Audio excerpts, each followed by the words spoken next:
Admiral Kyung-ho stared at the blue planet spinning slowly on his ship's main screen. Earth looked peaceful from space. White clouds covered parts of the green and brown landmasses. The ocean sparkled under the light of the yellow star. Another boring survey mission, he muttered to his crew. The Galactic Empire had sent his ship to check on this small planet in a distant corner of space. It was routine work that happened every 50 years. His science officer, Lieutenant Bonhua, looked up from her instruments. "Sir, the planet shows signs of primitive life.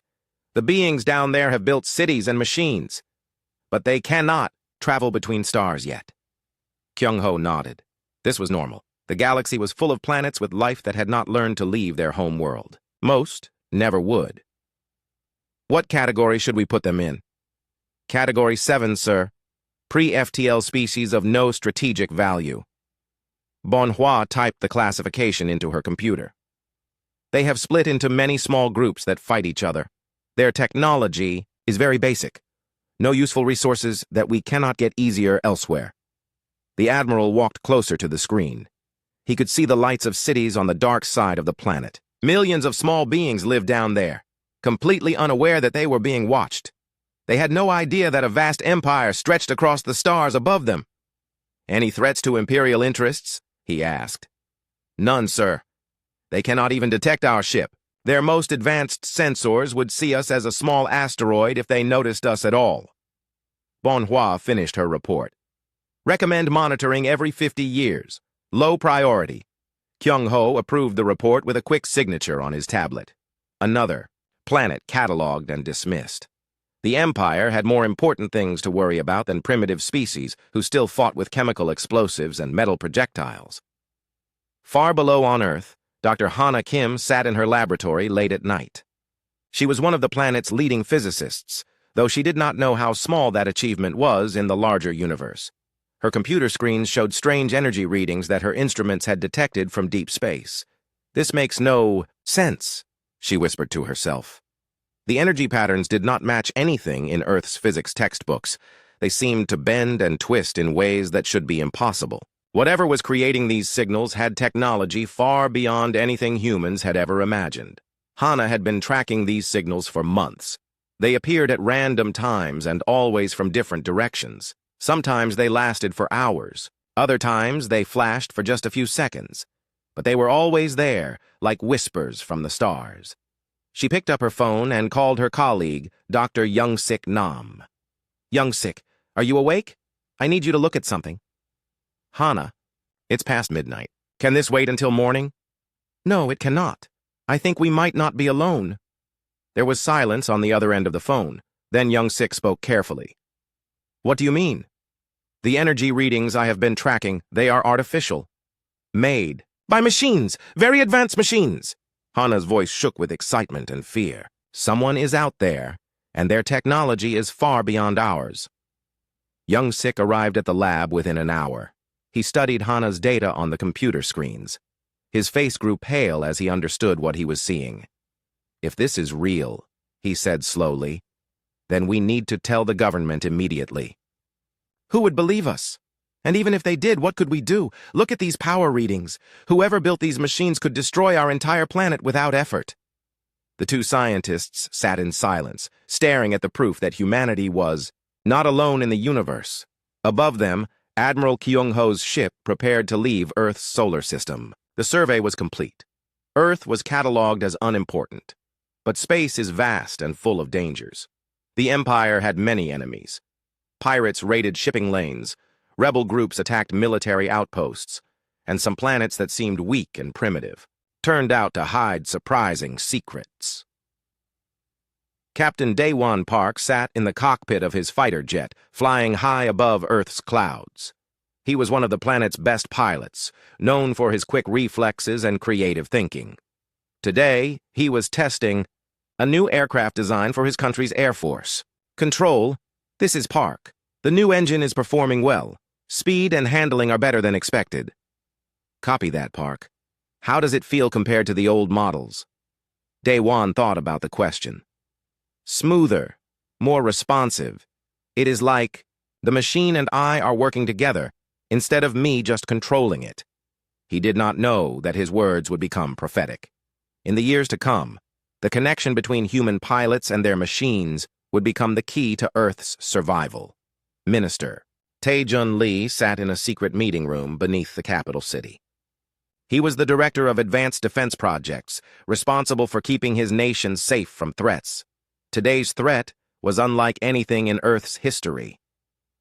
Dr. Hana Kim stood at the front of the room, presenting her findings to a small group of military and government officials. The energy readings covered the wall on large screens.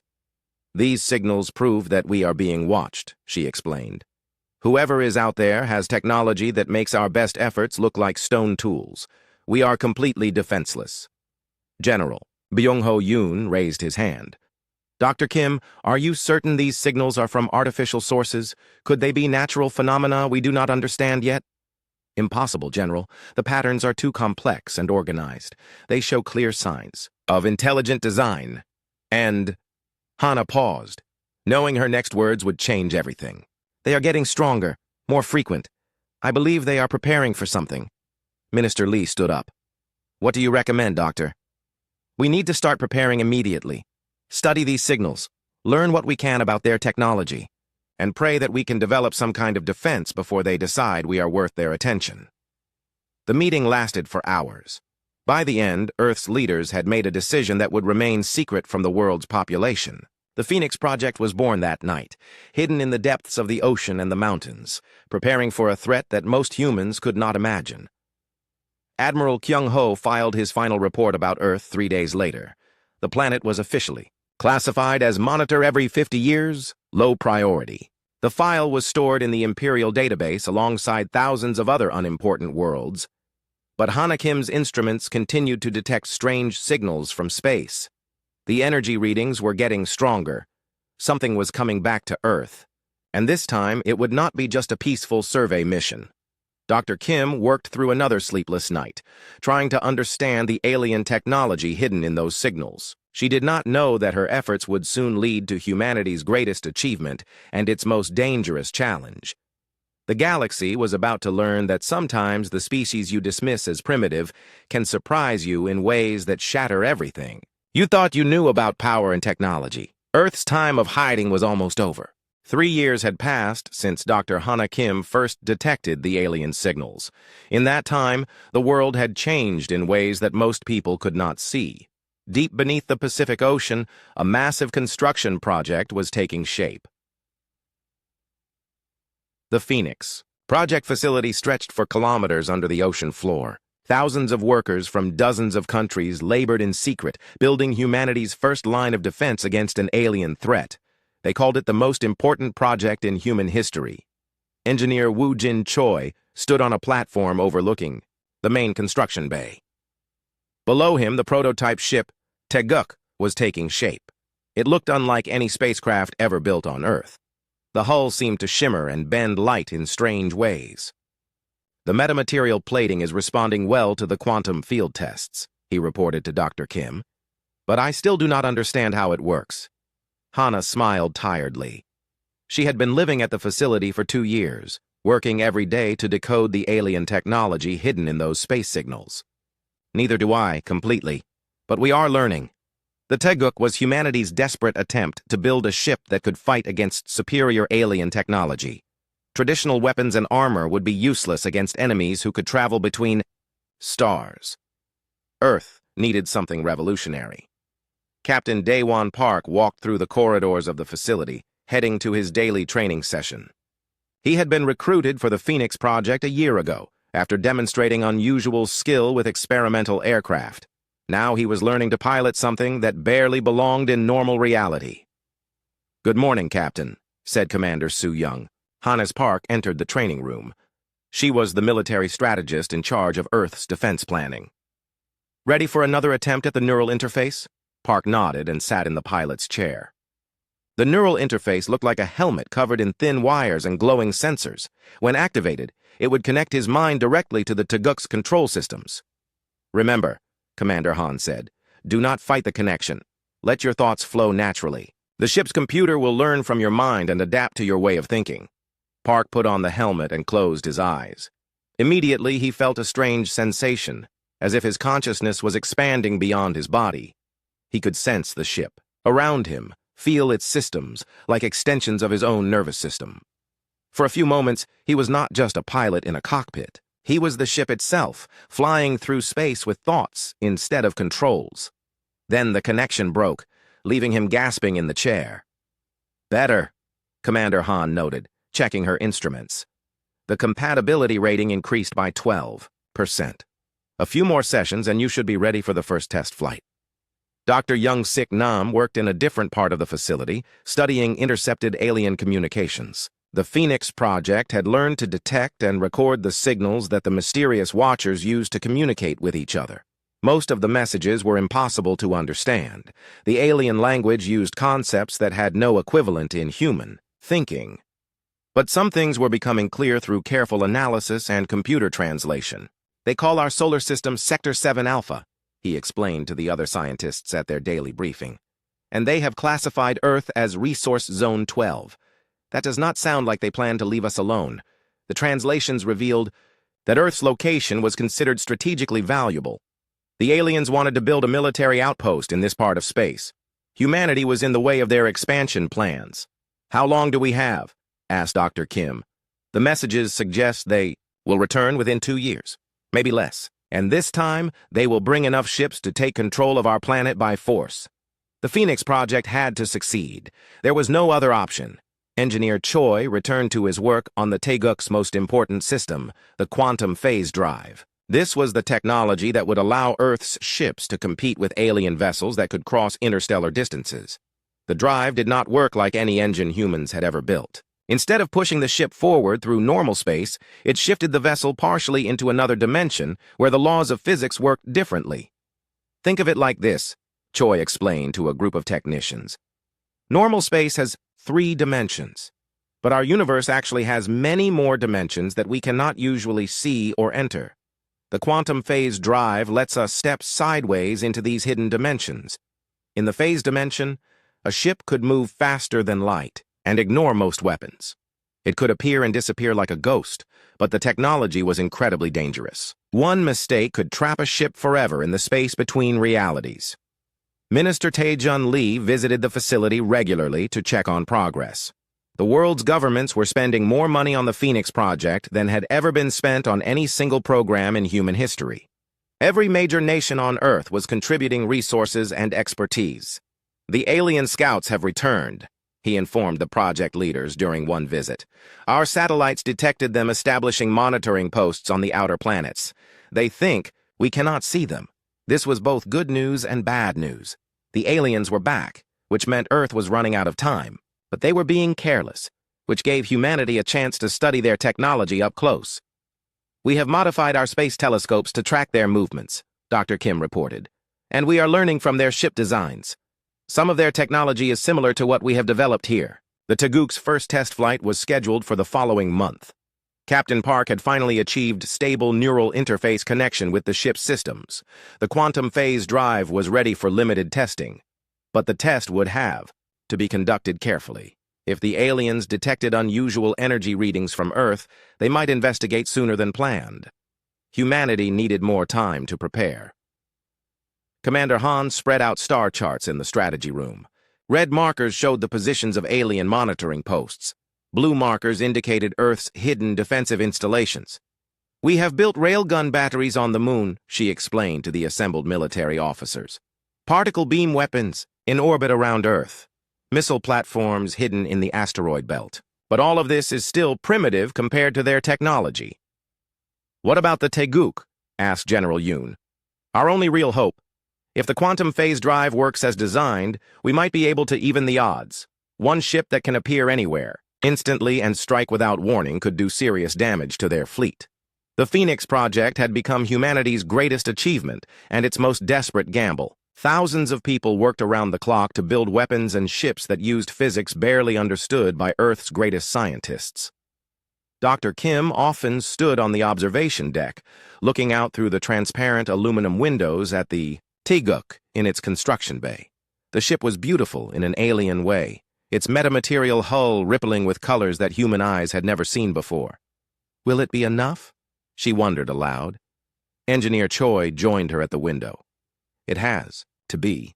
We have put everything we have into this project. All of humanity's knowledge and resources focused on a single goal. And if we fail, then we will have failed trying something impossible instead of doing nothing at all. That is what makes us human. The alien monitoring posts continued their surveillance, unaware that the primitive planet they were watching had spent 3 years preparing for war. Earth's surface looked peaceful and unchanged. The cities functioned normally. People went about their daily lives without knowing that their planet's independence hung in the balance.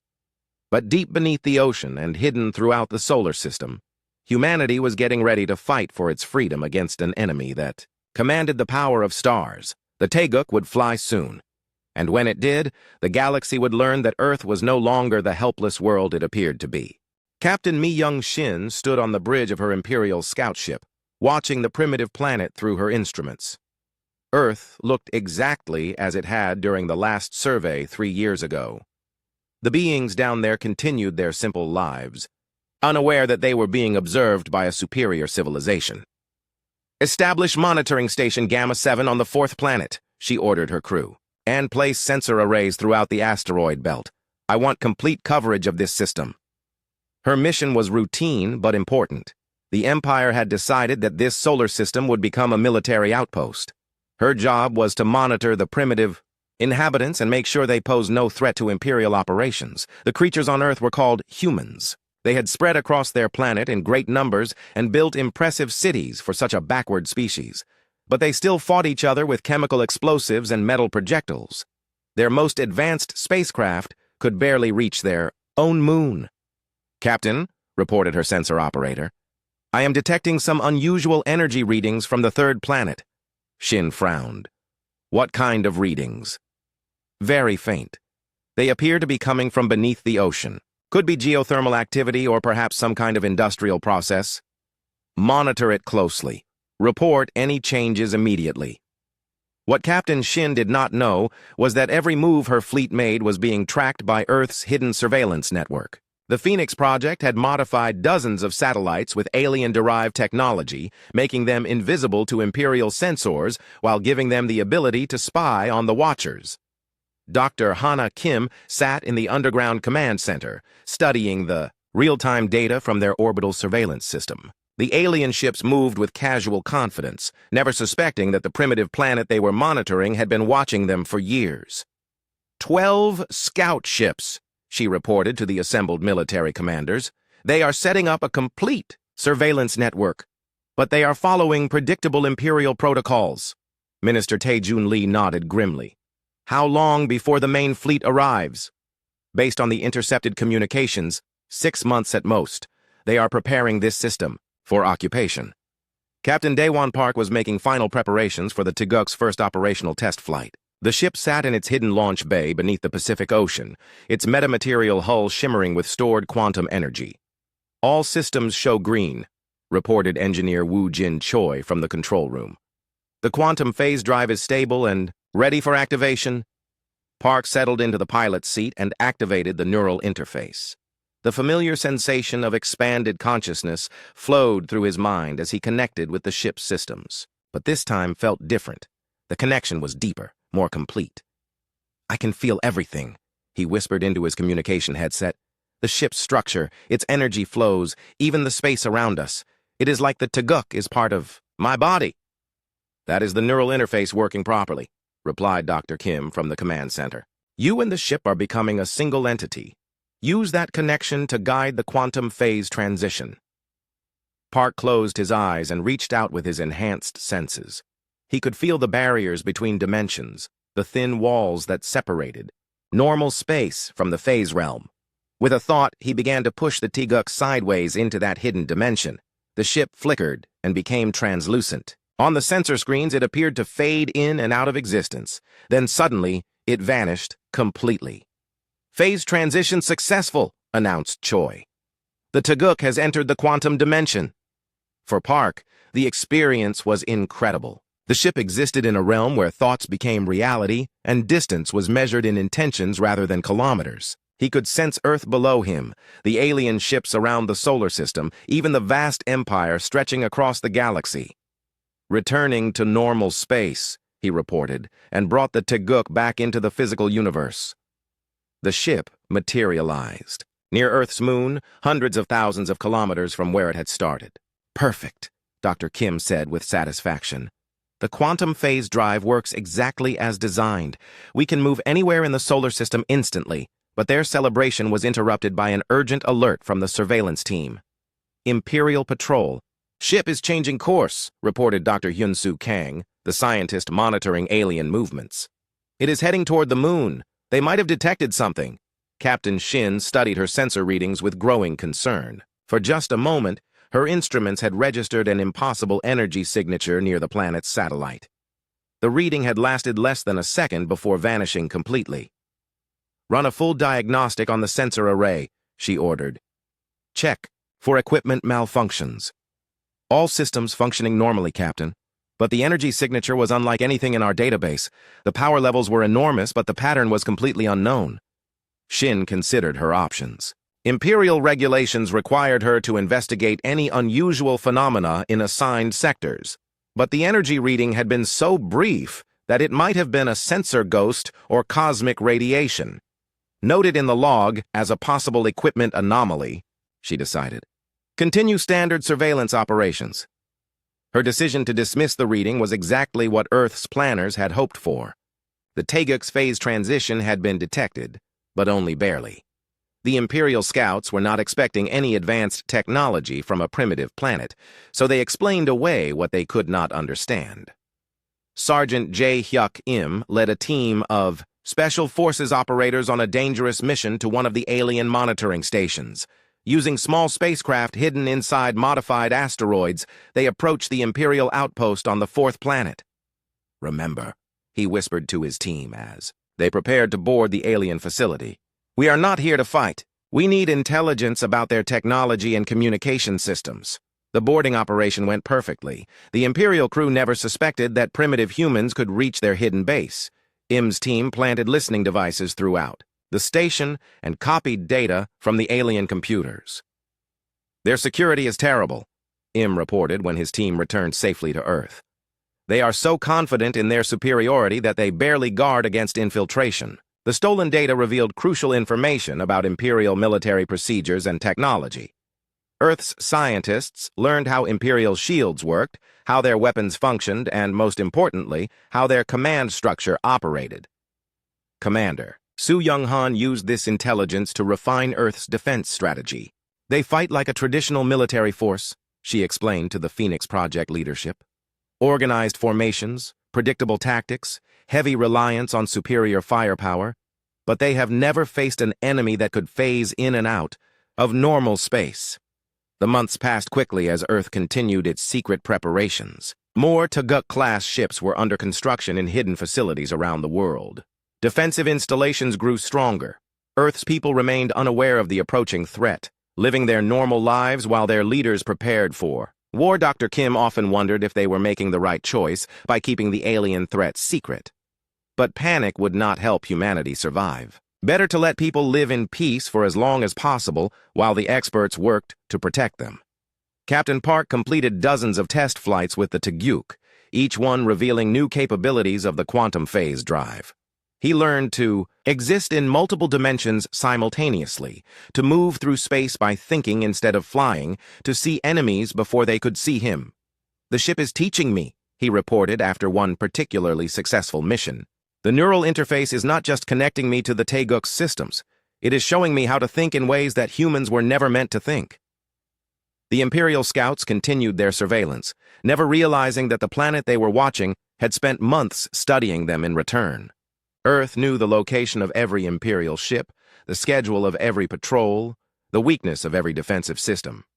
When the main Imperial fleet finally arrived to claim Earth as a military outpost, they would expect to find a helpless world, populated by primitive beings who could not even imagine resisting galactic conquest. Instead, they would discover that sometimes the hunted can become the hunter, and that underestimating humanity was the most dangerous mistake the Empire had ever made. The stage was set for a confrontation that would change the balance of power in the galaxy. Earth was ready to show the universe that freedom was worth fighting for, no matter how impossible the odds might seem. Admiral Kyung-ho stood on the bridge of his flagship, the Imperial Dreadnought, Eternal Victory, watching Earth grow larger on the main screen. 200 Imperial warships moved in perfect formation behind him, ready to claim this primitive planet for the Empire. "Open a communication channel to the planet's surface," he ordered. "Let us get this over with quickly." The standard Imperial annexation procedure was simple and effective. Demonstrate overwhelming force, demand immediate surrender, then establish military control. Most primitive civilizations submitted without resistance when they saw the size of an Imperial fleet. His communication officer activated the broadcast system. "Channel open, Admiral." Kyung-ho straightened his uniform and faced the camera. His message would be transmitted to every radio and television receiver on the planet below. "People of Earth," he began in the formal tone required by Imperial protocol, "I am Admiral Kyung-ho of the Galactic Empire. Your planet has been selected to serve as a military outpost for Imperial forces. You will surrender immediately and prepare to receive our occupation troops. Resistance is futile and will result in the destruction of your cities." He gestured to his weapons officer to prepare a demonstration. Imperial doctrine called for destroying one empty area to show the aliens what would happen if they refused to cooperate. "Target the large island in the Northern Ocean," he commanded. "Minimal power setting. We want to make a point, not sterilize the planet." But before the weapons could fire, something impossible happened. A response came from Earth. "Imperial fleet. This is Earth Command," a calm female voice said in perfect Imperial language. "We have received your surrender demand. Our response is as follows. Request denied. Please leave our system immediately." Admiral Kyung-ho stared at the communication console in shock. The primitive beings had answered in Imperial standard language. They had refused his demand, and they had done so with a tone that suggested confidence rather than fear. "Sir," his sensor operator called out urgently, "I am detecting massive energy readings from multiple locations on the planet. Power levels are... Admiral, these readings are impossible for a pre-FTL civilization." "Show me," Kyung-ho snapped. The main screen switched to a tactical display of Earth and the surrounding space. Red warning symbols appeared at dozens of locations, hidden installations that were suddenly revealing themselves. "Weapons platforms on the planet's satellite," the sensor operator reported. "Defensive arrays in orbit around the planet. Battle stations throughout the asteroid belt. Sir, they have been preparing for this." Before the Admiral could respond, space itself seemed to twist near Earth's moon. Reality rippled like water, and something emerged that made his experienced crew gasp in amazement. The Taguk materialized from the quantum phase dimension, its metamaterial hull creating visual distortions that confused Imperial targeting systems. The ship looked like it was made of liquid light and solid shadows, constantly shifting between states of matter. Captain Daewon Park sat in the Taguk's pilot seat. His consciousness expanded through the neural interface to encompass the entire battlefield. He could sense the Imperial fleet's formation, their weapon signatures, even the emotional state of their crews. "This is Captain Park of the Earth Defense Force," he transmitted to the Imperial fleet. "You have one chance to withdraw peacefully. Leave our system now, or we will defend ourselves." Admiral Kyung-ho had commanded fleets for 30 years. He had conquered dozens of star systems for the Empire. Never had he been threatened by a single ship from a primitive world. "All vessels, open fire," he ordered. "Destroy that impossible craft." The Imperial fleet unleashed a devastating barrage of plasma cannons and gravity bombs. Enough firepower to shatter a moon converged on the Tayaguk's position, but the ship was no longer there. Park had phased the Tayaguk partially out of normal space the moment the Imperial weapons fired. The energy beams passed harmlessly through empty vacuum while the ship existed in the quantum dimension. Behind them, Dr. Hana Kim's voice came through the communication link from Earth's command center. "Strike pattern Alpha 7. Park brought the Tayaguk back into normal space, directly behind the Imperial formation. His neural interface allowed him to target multiple ships simultaneously, while the quantum phase drive made impossible maneuvers seem natural. The Tayaguk's weapons were based on the same metamaterial technology as its hull. Instead of simple, Energy beams. They fired concentrated quantum distortions that could tear holes in space itself. 3 Imperial destroyers simply ceased to exist as the quantum weapons struck their hulls. Not destroyed or damaged, erased from reality as if they had never been built. Impossible, Admiral Kyung-ho whispered. How can a single ship do this? His question was answered when Earth's hidden defensive installations opened fire. Railguns on the moon launched projectiles at significant fractions of light speed. Orbital battle stations fired particle beams that could penetrate Imperial shields. Asteroid-based missile platforms released swarms of intelligent warheads. The Imperial fleet found itself surrounded by enemies that should not exist. Earth's defenders used tactics and technology that violated everything the Empire knew about primitive civilizations. Captain Mi Young-shin watched the battle from her scout ship at the edge of the solar system. Her earlier reports about unusual energy readings suddenly made terrible sense. Earth had been preparing for this confrontation for years. Captain, her communication officer reported, I am receiving a transmission from Earth. They are offering us sanctuary if we surrender. Shin looked at the tactical display showing Imperial ships being destroyed by impossible human weapons. Her loyalty to the Empire warred with her growing respect for these unexpected enemies. Earth Command, this is Captain Shin, she transmitted. I am prepared to discuss terms. The battle continued for hours as Admiral Kyung-ho's fleet struggled to adapt to human tactics. Every time the Imperial ships formed defensive positions, the Taeguk would phase through their shields and attack from within their formation. Commander Su Young-han coordinated Earth's defense from the underground command center. She had studied Imperial military doctrine for years, learning their strengths and weaknesses from intercepted communications. Pattern Gamma 12, she ordered the Taeguk. Force them into the Luna gravity well. Park executed the maneuver perfectly, using the quantum phase drive to appear at multiple locations simultaneously. The confused Imperial fleet tried to pursue what appeared to be several ships, spreading their formation thin. Earth's lunar railguns took advantage of the dispersed enemy formation to concentrate fire on isolated targets. More Imperial ships fell to weapons that used advanced human engineering combined with alien physics. Engineer Woo Jin Choi monitored the Taeguk's performance from his engineering station. The quantum phase drive was operating beyond design parameters, pushed to its limits by Park's neural interface connection. The ship is evolving, he reported to Dr. Kim. The neural interface is teaching the Taeguk new capabilities in real time. It is learning from Captain Park's tactical thinking. As if to prove his point, the Taeguk suddenly split into multiple quantum echoes, each one solid enough to fire weapons, but translucent enough to avoid enemy fire. The ship was discovering abilities that its designers had never imagined. Admiral Kyung-ho realized that his fleet was losing the battle against a single planet. Half his ships were destroyed or disabled. The primitive humans were fighting with technology that rivaled the Empire's most advanced systems. All vessels retreat to minimum safe distance, he ordered. Prepare to bombardment pattern Delta. If we cannot occupy this planet, we will sterilize it. But before the Imperial fleet could implement their desperate strategy, space itself seemed to tear open near their position. The Taeguk emerged from a dimension that existed beyond normal physics, bringing with it energies that made reality ripple like water. Captain Park's consciousness had expanded beyond human limitations through his connection with the ship. He could see the quantum structures that held space and time together. With a thought, he reached out and twisted them. A massive gravitational anomaly appeared in the center of the Imperial formation. 20 Imperial warships were pulled into a localized black hole that existed for exactly 7 seconds before Park allowed it to collapse. When normal space returned, a quarter of the Imperial fleet had simply vanished.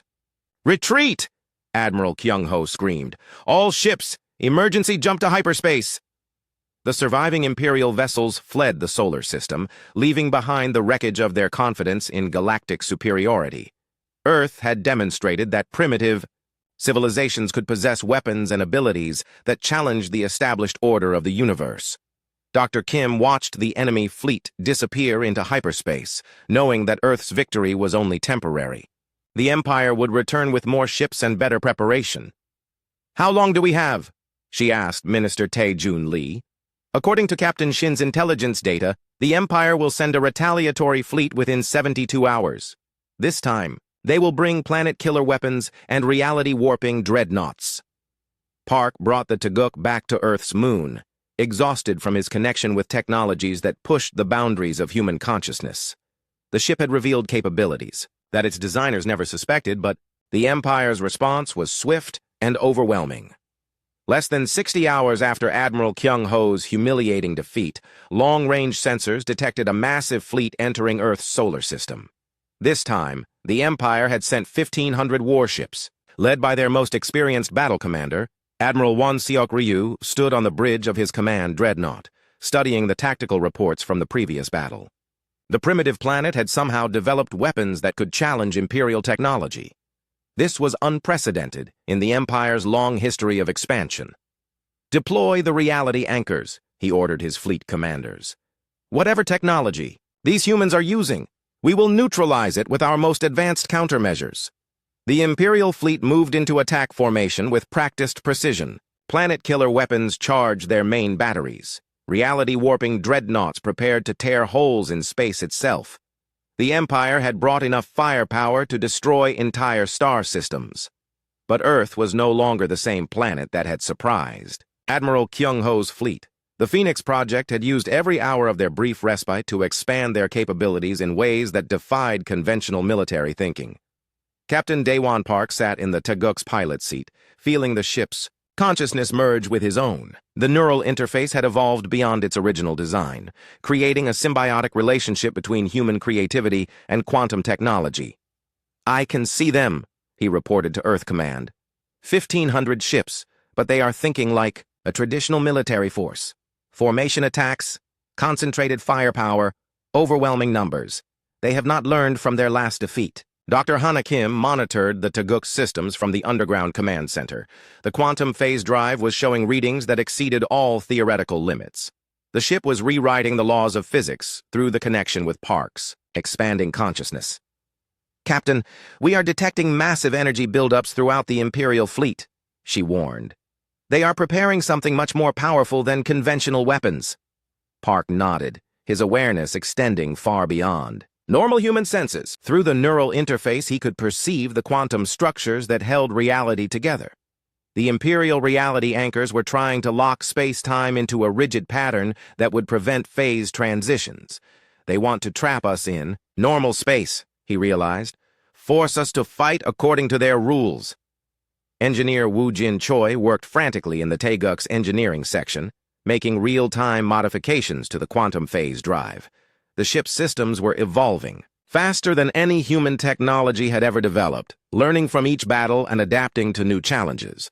"The phase drive is resonating with the captain's neural patterns," he reported. "It is becoming something more than a machine. The boundary between pilot and ship is disappearing." As the Imperial fleet approached Earth's orbital defenses, the reality anchors activated. Massive gravitational fields locked the local region of space into a rigid pattern that should have prevented any quantum phase transitions. But the Taguk had evolved beyond the technology that the Empire understood. Park reached out with his expanded consciousness and touched the quantum foam that existed beneath observable reality. In that realm of pure possibility, the Imperial reality anchors were just another pattern to be rewritten. Phase transition. "Now," he whispered, and the Taguk stepped sideways into a dimension that existed beyond the Empire's ability to control. "Admiral," Ryu watched in disbelief as the impossible human ship simply vanished from his sensors despite the reality anchors. "How are they doing this? Our countermeasures should make phase transitions impossible." His science officer studied the readings with growing confusion. "Sir, they are not using conventional phase technology. The energy patterns suggest they are accessing dimensions that our equipment cannot even detect." The Taguk materialized inside the Imperial formation, moving through space that existed between the spaces that normal physics recognized. Park's consciousness had learned to navigate realms where thought became reality and intention shaped the laws of nature. The ship's weapons had evolved as well. Instead of firing quantum distortions, the Taguk now projected localized reality storms that transformed the fundamental constants of physics in small regions of space. 3 Imperial dreadnoughts found themselves in zones where the strong nuclear force suddenly became repulsive instead of attractive. Their hulls simply came apart as the atoms lost the ability to hold together. Impossible, Admiral Ryu breathed. They are rewriting physical laws. How can a primitive species have such power? Commander Su-Young Han coordinated Earth's expanded defense network from the underground command center. The months since the first Imperial attack had been used to build dozens of new defensive installations using quantum technology. Lunar stations, fire pattern Delta 9, she ordered. Asteroid platforms implement swarm protocol Gamma. Earth's defenses had learned from the Taeguk's innovations. Railguns fired projectiles that existed partially in the quantum dimension, making them impossible to intercept with conventional shields. Missile swarms phased in and out of normal space, striking Imperial ships from directions that should not exist. Captain Mi-young Shin, now serving as an advisor to Earth's military, provided crucial intelligence about Imperial tactics and weak points. Her defection had given humanity insights into enemy psychology that proved as valuable as any weapon. The Admiral will try to use Formation Theta 7 next, she predicted, watching the Imperial fleet's movements on the tactical display.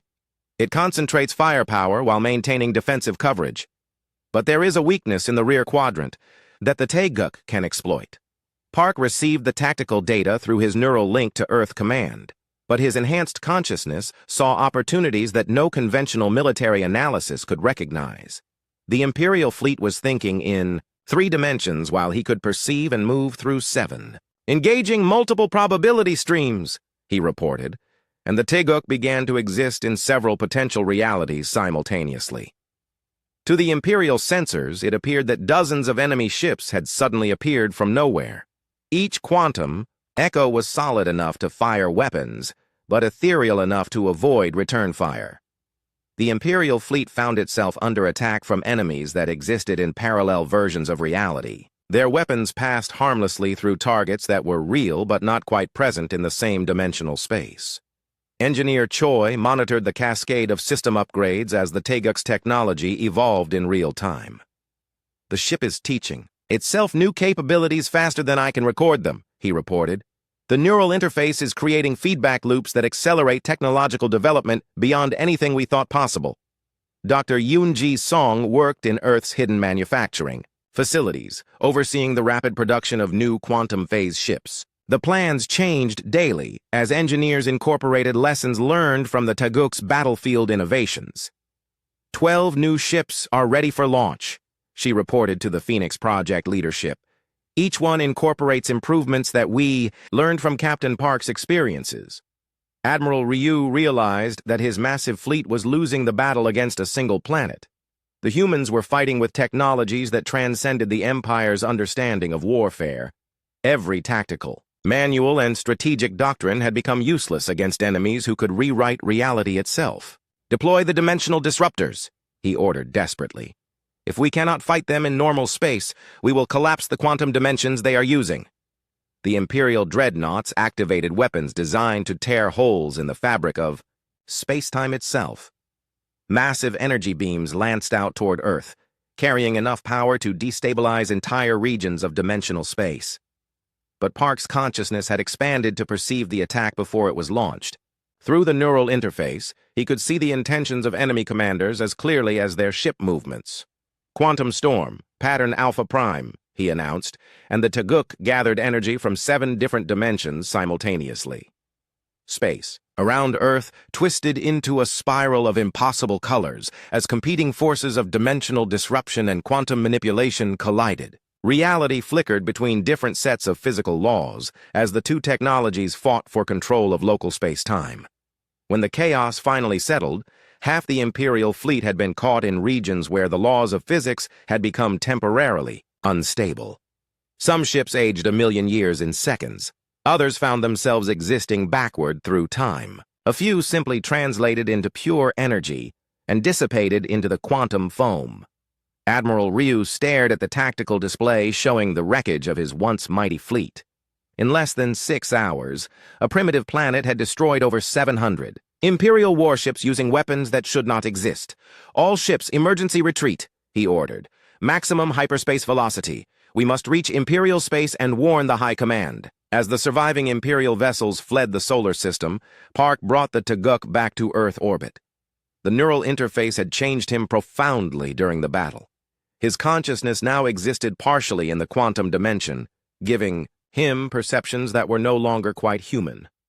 "The Empire will return," he told the assembled leaders of the Phoenix Project. "Next time, they will bring their most aid." The Imperial High Command had never faced a crisis like this. Two massive fleets had been destroyed by a single primitive planet. The Empire's reputation for invincibility was crumbling as news of Earth's impossible victories spread throughout the galaxy. Grand Admiral Wanseok Ryu stood before the Council of High Lords in the Empire's capital city. His uniform bore the scars of his recent defeat, and his eyes held the haunted look of a commander who had witnessed the impossible. "They are not using any technology in our databases," he reported to the assembled leaders. "Their ships exist in multiple dimensions simultaneously. Their weapons rewrite the laws of physics. Their pilots seem to transcend the normal limitations of biological consciousness." High Lord Sang-Wook Kim, the Empire's supreme military commander, studied the battle recordings with growing disbelief. "You are telling us that a pre-FTL civilization has developed weapons that surpass our most advanced technology?" "They have done more than that," Ryu replied grimly. "They have learned to fight in ways that make our entire military doctrine obsolete. Traditional tactics, conventional weapons, even reality-warping technology. None of it works against them."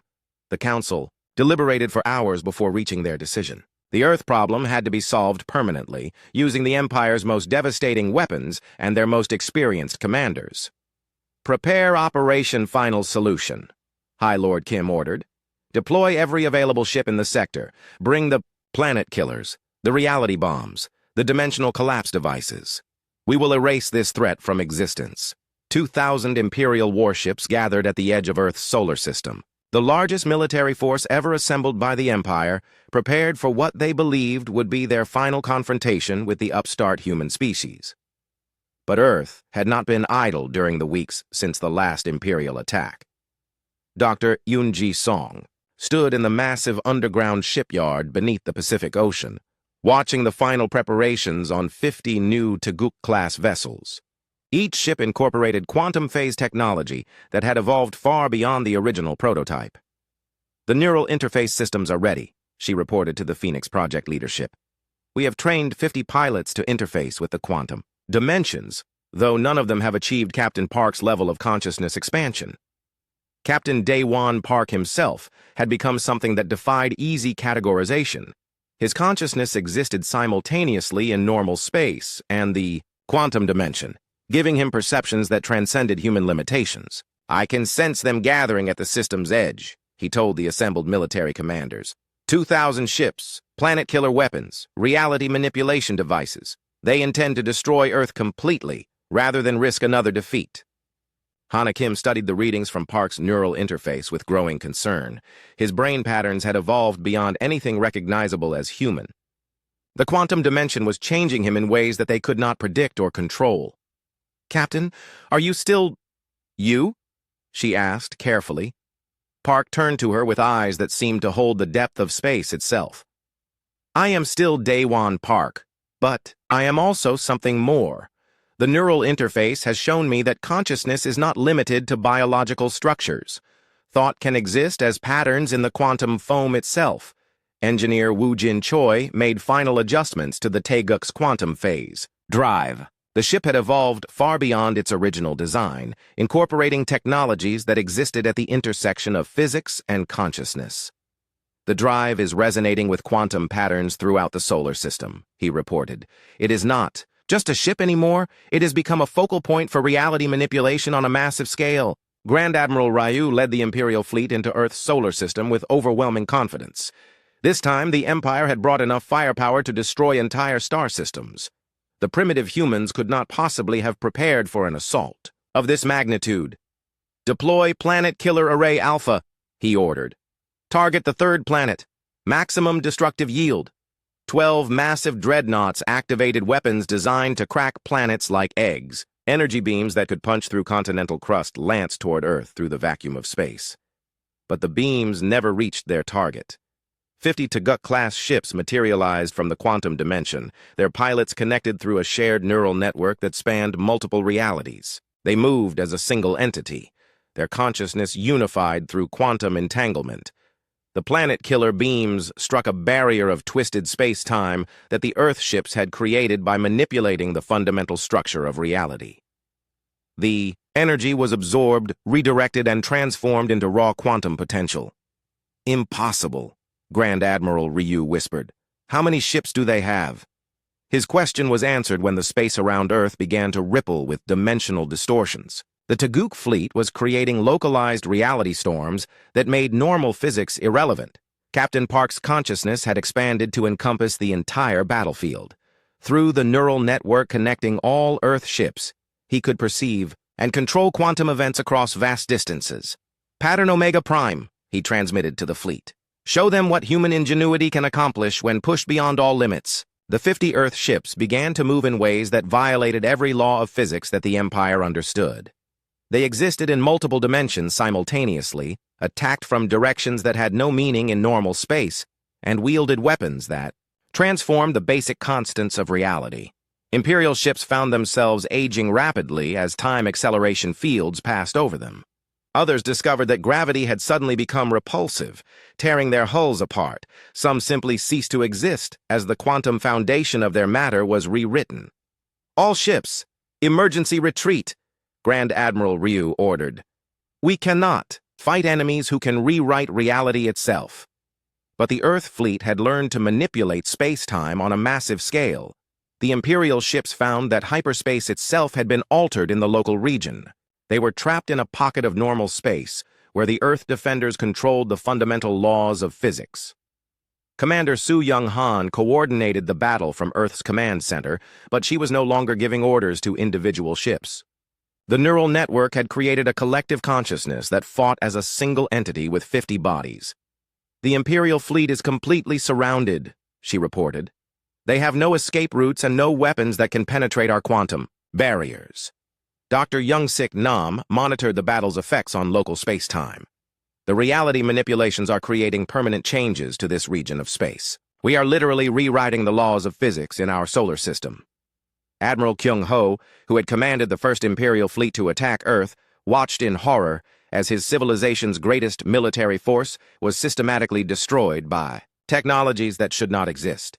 How did we miss this? He asked Captain Mi Young-shin, who had defected to Earth's side. How could a primitive species develop such power?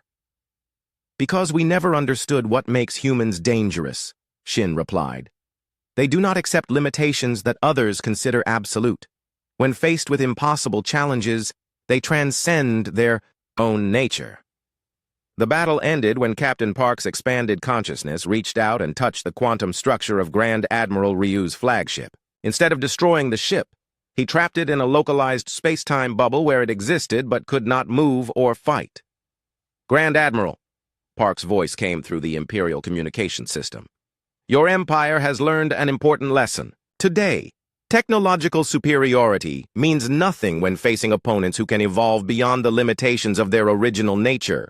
The surviving Imperial ships were allowed to leave the solar system, but only after their weapons were disabled and their navigation systems were programmed with a message for the Empire's leadership. Earth's broadcast reached every Imperial world, simultaneously transmitted through quantum-entangled particles that existed in multiple dimensions. The message was simple but profound. We are humanity. We were ignored, dismissed, and attacked. But we survived and evolved beyond your ability to comprehend. The galaxy now has a choice. Learn to coexist with species that refuse to accept limitations, or continue to face the consequences of underestimating the power of freedom. Dr. Kim stood on the observation deck of the Phoenix Project facility, watching the Tuguk fleet return to Earth orbit. The ships moved like living things, their quantum phase, drives creating aurora patterns in space itself. What have we become? She wondered aloud. Captain Park materialized beside her, his consciousness able to exist in multiple locations simultaneously through quantum entanglement. We have become what we needed to become to survive, he replied. Humanity has always been defined by our refusal to accept that anything is impossible. The Galactic Empire never attempted another attack on Earth. News of humanity's victories spread throughout the galaxy, inspiring other oppressed species to resist imperial domination. The Empire's reputation for invincibility was shattered forever. Earth became the center of a growing alliance of free worlds, united by the principle that consciousness and creativity could transcend any limitation.